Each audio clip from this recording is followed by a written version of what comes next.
सबको जय मसीह की। और मेरा विश्वास है कि आप सब लोग कुशल पूर्वक होंगे और मैं आपकी कुशलता के लिए प्रभु यीशु मसीह से प्रार्थना करता हूँ कि प्रभु आपको, आपके परिवार को कुशल पूर्वक रखे और बहुत की आशीष दे। आमीन।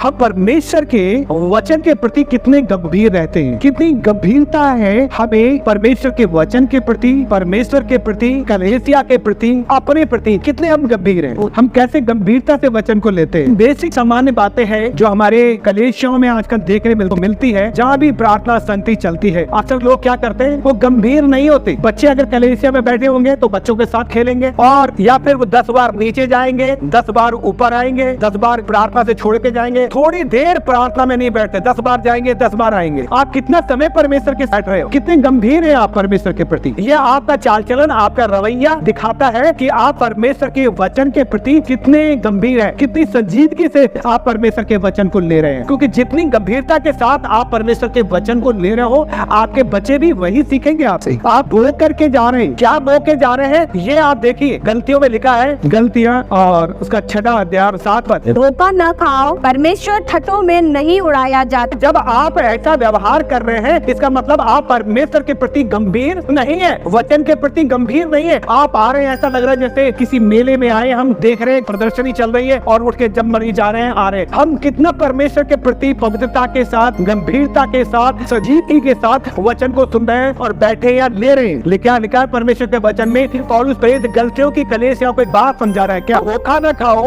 सिर को ठट्ठों में नहीं उड़ाया जाता। क्योंकि मनुष्य जो कुछ बोता है वही भारी कीमत इस समय फ्रांस को चुकानी पड़ रही है। जानते हैं कि फ्रांस इस समय काफी घाटे का शिकार हो गया है। जो अमेरिका है उसने भी वहाँ जो भी उनको हेल्प करता था वो दिया, और ये बात कई लोगों ने इस पर आपत्ति जताई कि इन्होंने क्रिश्चियनिटी का, मसीह का, प्रभु यीशु मसीह का मजाक बनाया। तो हम मसीह लोग हैं, हमें समझना है कि हमें कितनी गंभीरता से परमेश्वर के वचन को लेना चाहिए, कितनी गंभीरता के साथ परमेश्वर के वचन का अनुसरण करना चाहिए। हम कितने गंभीर होते हैं परमेश्वर के वचन के प्रति, क्योंकि हम अगर मसीह, जिन्होंने मसीहत को जाना है, जिन्होंने वचन को पढ़ा है, अगर हम गंभीर नहीं हुए परमेश्वर के वचन के प्रति, परमेश्वर के प्रति, तो अन्य जाति के लोग कैसे गंभीर होंगे। वो हमसे तो सीखेंगे, क्योंकि वचन में पौलुस प्रेरित गलतियों को बता रहा है, क्या मनुष्य जो बोता है वही काटेगा।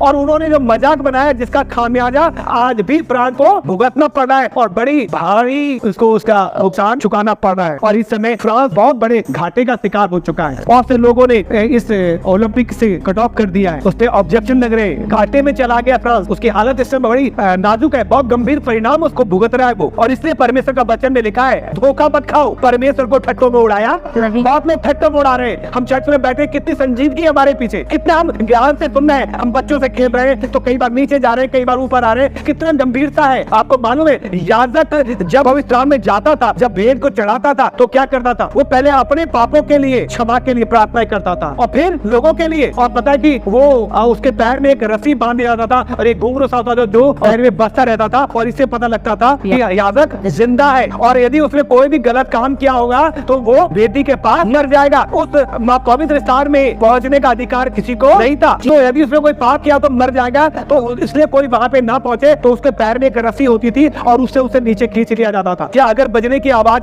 बंद हो गई, इससे पता लगता था कि याजक मर गया। मतलब आप समझिए कि परमेश्वर की उपस्थिति कितनी गंभीर है। वचन में लिखा है, भजन संहिता 40 उसका 10 और 11 पद, चुप हो जाओ और जान लो कि मैं ही परमेश्वर हूँ। मैं जातियों में महान हूँ, मैं पृथ्वी भर में महान हूँ। सेनाओं का यहोवा हमारे संग है, याकूब का परमेश्वर हमारा ऊंचा गढ़ है। आमीन। चुप हो जाओ। हम इतने गंभीर हो रहे हैं परमेश्वर के वचन के प्रति, कितनी संजीदगी से चर्च में बैठते हैं। ऐसा लगता है कि कोई ऐसी जगह है जहाँ पर हम आए। आप जो बोल रहे हैं ना, वही काटेंगे। आप जितनी गंभीरता से वचन को ले रहे हो, उतनी गंभीरता से तुम्हारे बच्चे लेंगे, क्योंकि बच्चे तुम्हें देख के सीख रहे हैं ना। याजक आप सोचिए कि कितने अपने आप को तैयार करता था, तब वो महापवित्र स्थान में पहुंचता। प्रभु की उपस्थिति इतनी भयंकर, कहो कितनी गंभीर है। अब वो जीवित परमेश्वर की उपस्थिति में जाके बिल्कुल डरते कांपते वो नहीं आते, और कहा तो उसकी स्तुति में, उसकी उपस्थिति में आओ। चुप हो जाओ, मैं यहोवा हूँ। उर्दू में बड़ा अच्छा शब्द आया है, मैं यहोवा हूँ। आप कितना गंभीर हो रहे हैं परमेश्वर के वचन के प्रति, कितना ध्यान से तुमने। ऐसा नहीं लगता हमें कि हम इतने गंभीर हैं। हम फटों में उड़ा रहे, मर्जी हो रही तो उठ के चले जा रहे, मर्जी हो रही तो चले आ रहे। हम 1 घंटे 2 घंटे जो भी समय प्रभु का थोड़ी देर बैठना है ना, अगर आपको किसी भी उसके लिए जाना है, आराम से आप उठ के जाएं और एक जना एक एक करके जाएं, तो फिर वापस आ जाएं। ऐसा लगता है बीच में से उठ के चले गए, फिर आ गए, मैंने कहा कहाँ बैठे हैं आप, कितने गंभीर हैं आप क्या समझ रहे हैं परमेश्वर को, किस तरीके से आप ले रहे हैं। पौलुस ने इस बात को बड़ी गंभीरता से जाना, क्योंकि ये वही शाऊल था जिसकी आंखों के छिलके गिरे थे।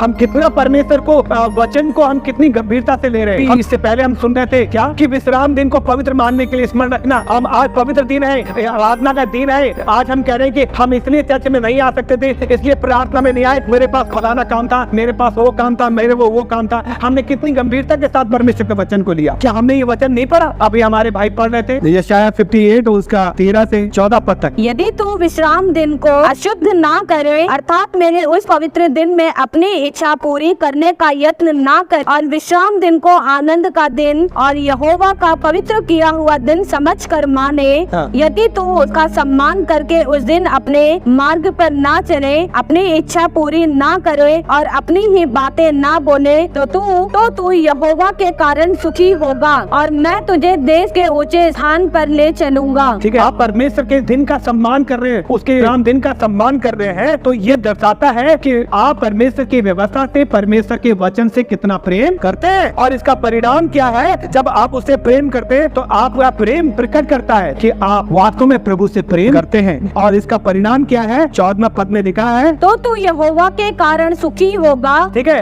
असीमित आशीष पाएगा, अनलिमिटेड ब्लेसिंग। हालेलुया। क्या होगा? यहोवा के कारण सुखी होगा और मैं तुझे देश के ऊंचे स्थानों पर चलने दूंगा। मैं तेरे मूल पुरुष याकूब के भाग की उपज में से तुझे खिलाऊंगा, क्योंकि यहोवा ही के मुख से यह वचन निकला है। याकूब की आशीषों का भागी बनेगा। हालेलुया। यदि हम परमेश्वर के वचन के प्रति इतने गंभीर होते हैं और उसका वचन का सम्मान करते हैं, हम कितने परमेश्वर के वचन का सम्मान कर रहे हैं, कितने गंभीर हो रहे हैं परमेश्वर के वचन के प्रति, किस गंभीरता के साथ चर्च में बैठते हैं, किस गंभीरता के साथ वचन को सुनते हैं। बच्चे अगर बच्चे का काम कर रहे हैं, नो प्रॉब्लम, वो बच्चे हैं, लेकिन आप बच्चे नहीं है। आप मसीह परिपक्वता की ओर बढ़ते जा रहे हो। हमारा उठना, बैठना, चलना फिरना, बात करना तो बताता है कि हम मसीह में कैसे परिपक्व हो रहे हैं। खामोश, मैं यहोवा हूं। चुप हो जाओ, क्योंकि मैं यहोवा। ये तभी कहा गया है जब परमेश्वर अपने अधिकार को बताता है। हालेलुया। हम उसके वचन के प्रति, उसकी आज्ञाओं के प्रति कितने वफादार हैं, हम कैसे उसके दिन का सम्मान करते हैं। मुझे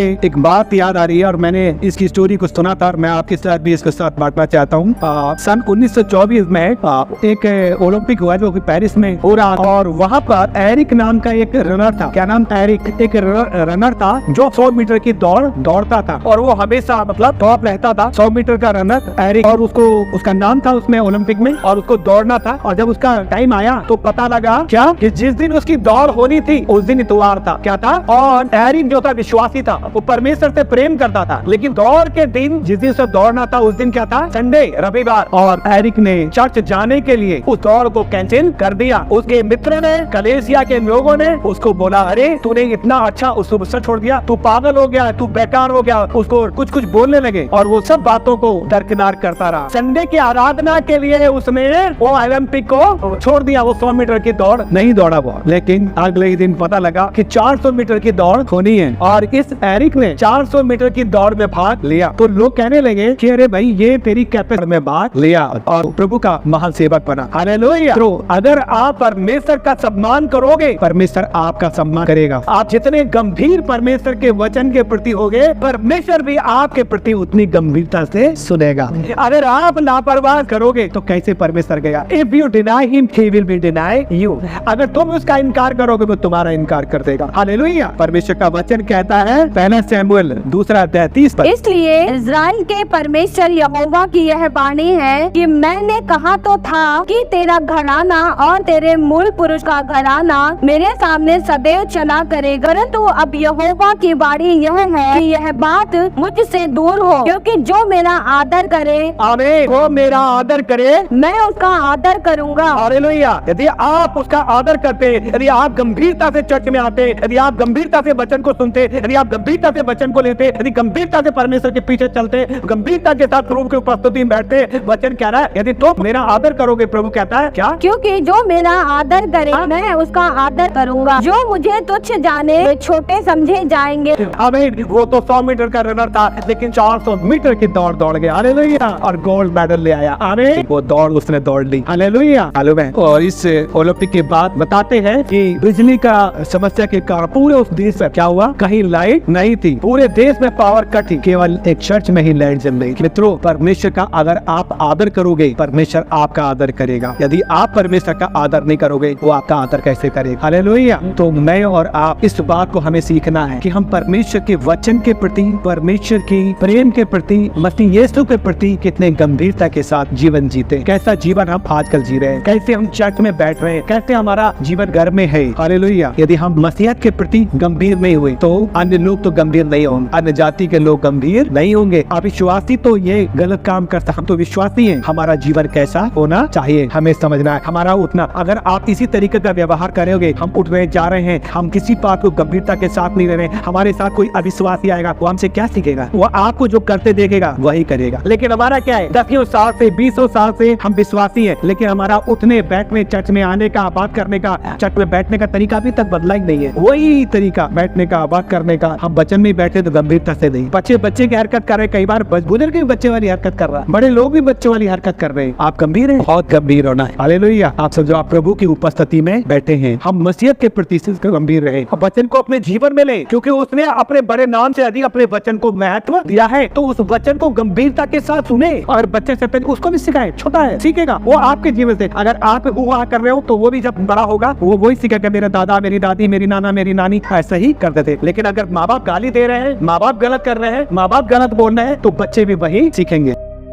तो मित्रों, हमें परमेश्वर के वचन के प्रति गंभीर होना चाहिए। हालेलुया। चर्च में आ रहे हैं, आप एक विश्वासी हैं, सत्संग में बैठ रहे हैं, कलीसिया में बैठ रहे हैं, जब भी आप प्रार्थना कर रहे हैं, आप एक विश्वासी की तरह बैठ। यहाँ खाली चर्च में ही नहीं, जब आप अपने घर में भी प्रार्थना कर रहे हो, वहाँ पर भी आप गंभीरता के साथ लो, क्योंकि आप प्रभु की उपस्थिति में। मैंने बताया आपको कि याजक क्या करता था, याजक क्या करता था, कैसे परमेश्वर की उपस्थिति में ये लोग जाते थे। आप लोग आज प्रभु की उपस्थिति में कैसे जा रहे हैं? अपने आप से पूछे, कितने गंभीर है मसीह के प्रति, अपने प्रति और परमेश्वर की उपस्थिति के प्रति। परमेश्वर आप सबको आशीष दे। जय मसीह।